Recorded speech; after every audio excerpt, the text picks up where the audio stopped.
So what's up guys, it's me JJ and for today's vlog, samahan nyo lang ako mag-get ready with me.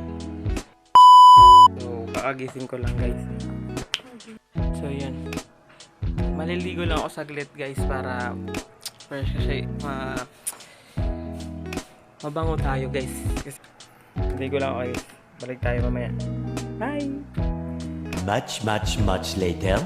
So yan guys, nag-try muna ako mag voice over. Diyan sa video na yan guys, kakaligo ko lang yan, kakatapos ko lang magligo. So inayos ko lang yung camera, kung yung cellphone ko kung saan ko ilalagay, kasi di ko talaga alam eh. So yun, nakahanap na ako ng place, ilagay ko na guys. So hinanap ko na yung pantalon ko na susuotin guys. So yan yung pantalon natin na susuotin. So yan pinakita ko sa inyo. So story time lang guys, kasi di ba nung mga bata tayo, yung mga nagbibihis sa atin, yung mga magulang natin. So parang nakakamiss ang balikan kasi sila yung nagbibihis sa atin, sila yung laging nandyan, ganyan. So ngayong matanda na tayo, syempre nakakahiya naman kung magpapabihis pa tayo, di ba? So dyan sa kung ano pinagagawa ko niya sa tuwalya ko, so na bukas yung zipper kaya sasarado natin guys, tumalikod ako nun. So yan, hinanap ko na yung top ko yan. So yan, pinakita ko sa inyo yung top ko. So yung top ko is brown guys. So yan, kunyari transition pero di ko nagawa, kaya yan, magbibihis na lang tayo. So ayan, pagkatapos na nagporma lang ako niyan, no? Diba? A few moments later.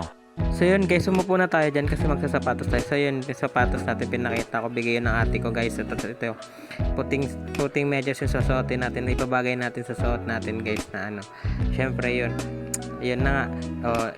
Kinuha ko yung sapatos ko kasi medyo magulo yung sintas niya, kaya yun inayos natin. So story time lang. Dati kasi diba yung mga sintas natin, di tayo marunong na magsintas. So syempre nagpapatulong pa tayo sa mga magulang natin na isintas yung sapatos, sila pa yung nagsisintas ng sapatos natin. So ngayon na marunong na tayo, syempre tayo na yung magsisintas. So yan, nagsisintas na tayo ng mga sapatos natin, tapos tayo na yung kumikilos. Minsan nagpaturo pa nga tayo sa kanila, diba? So kung paano magsintas, syempre tinuruan tayo ng mga magulang natin. Sabi ng magulang natin na ganun lang daw, na ganyan. So may mga proper daw na tamang pagsintas, ganyan, ng mga sapatos.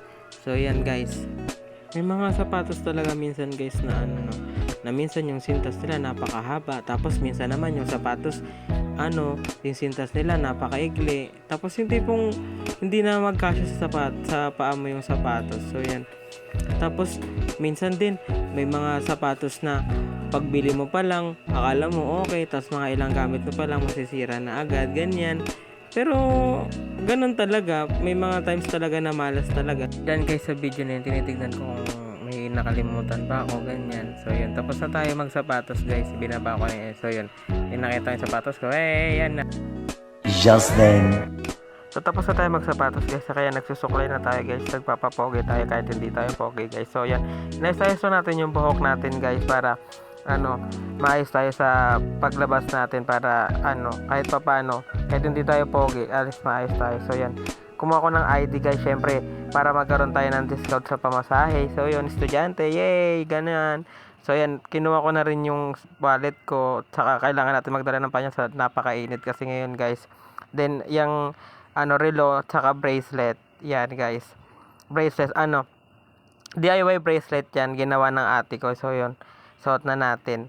Then yung black na relo para pumorma tayo, ganyan, kahit hindi naman tayo magaling pumorma. So ayan, so inayos ulit natin yung buhok natin kahit nagsuklay na tayo guys.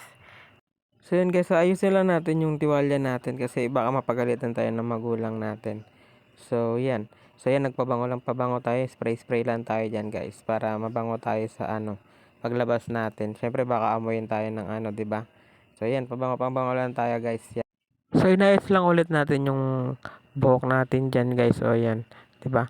Tapos yan yung pamalakasan nating salaming na photochromic guys pag lumabas tayo sa may araw. So yung mag-iitim yan guys. So bye bye. Please like, share, subscribe, and click the notification bell para lagi ka updated sa aking mga video. Salamat!